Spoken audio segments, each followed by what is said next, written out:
Episode के opening shots में हम देखते हैं कि हमारा राशिद इफ्रा के सामने 2 लाख रुपए लाकर रख देता है कि ये लो मोहतरमा, जाकर अपनी वालिदा का इलाज करवा लो इनसे। हमारी इफ्रा बड़ा बिगड़ के जवाब देती है कि क्या ये 2 लाख रुपए जो तुम मेरे ऊपर थमा कर एहसान कर रहे हो ना, अरे मैं कहती हूँ इनको भी वापस अपनी जेब में डाल लो।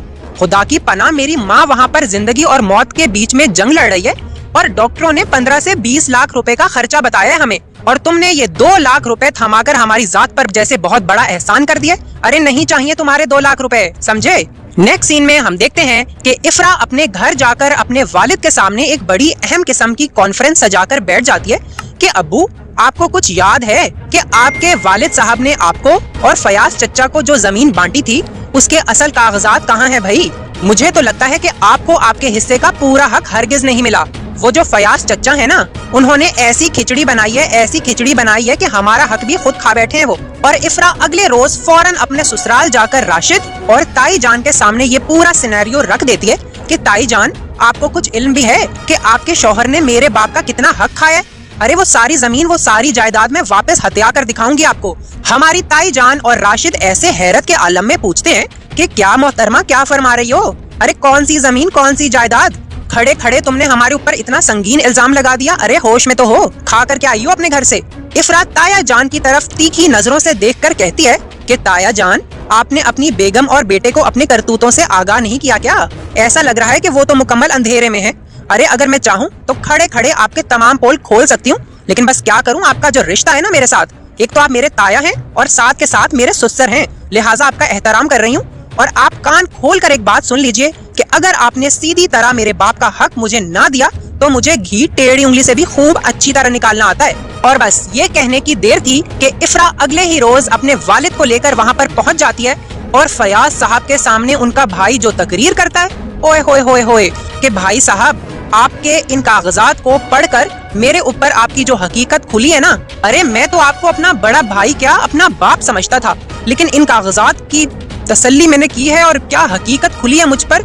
मैं, आप तो खुदा की कसम मेरी नजरों में किसी चूहे से भी ज्यादा घटिया हो चुके हैं। और आपको ये कागजात चाहिए ना, आपको ये लीजिए, मैं इन पर साइन कर देता हूँ, आप इनको रख लीजिए। बहुत बहुत मुबारक हो आपको ये पूरी जायदाद। अरे जब भाई अपना ना हो, ऐसी घटिया हरकतों पर उतर आए तो इंसान जमीन और जायदाद लेकर क्या करेगा? लीजिए, और आज के बाद मेरा आपसे कोई रिश्ता नाता नहीं है।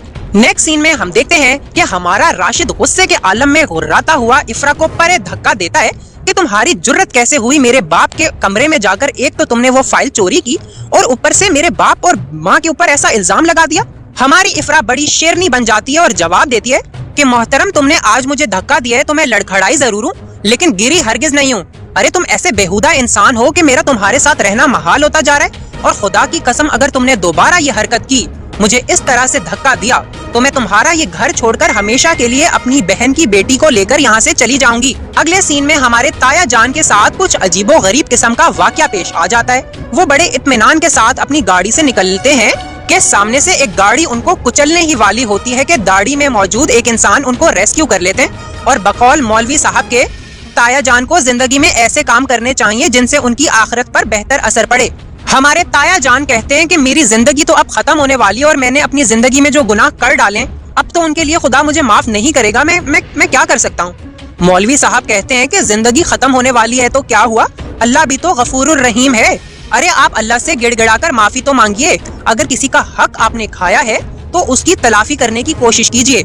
इंशाअल्लाह अजीज, अल्लाह ताला आपके इस अमल से ना सिर्फ खुश होगा बल्कि आपको दरगुजर भी फरमा देगा। ये बात कहीं पर लिख लीजिएगा मेरी। मौलवी साहब की बातों का ताया जान के दिल पर इतना गहरा असर होता है कि वो अगले ही रोज इफ्रा को वो सारे तालीम और तरबियत के लेक्चर जो दिया करते थे ना, आज वो उसको कागजात पकड़ा देते हैं कि बेटी, ये लो तुम्हारे वो बाप का हिस्सा है इस कागजात में जो मैंने खा लिया था, इस पर मैं कब्जा किए बैठा था, लेकिन आज तुम्हारी सारे हकूक पूरे करने का जी चाह रहा है, लिहाजा ये लो अपना हिस्सा और जाकर अपने बाप के हवाले करो और अपनी माँ का इलाज करवा लो। हमारी इफ्रा निहायत शौक रह जाती है कि ताया जान जो कल तक ऐसे फन्ने खां बने घूम रहे थे, आज इनकी हिकड़ी निकली तो निकली कैसे। लेकिन खैर, इसी नोट पर क्लोज हो जाते हैं कयामत के ये इंटरेस्टिंग और developing episodes. See you guys in the next video.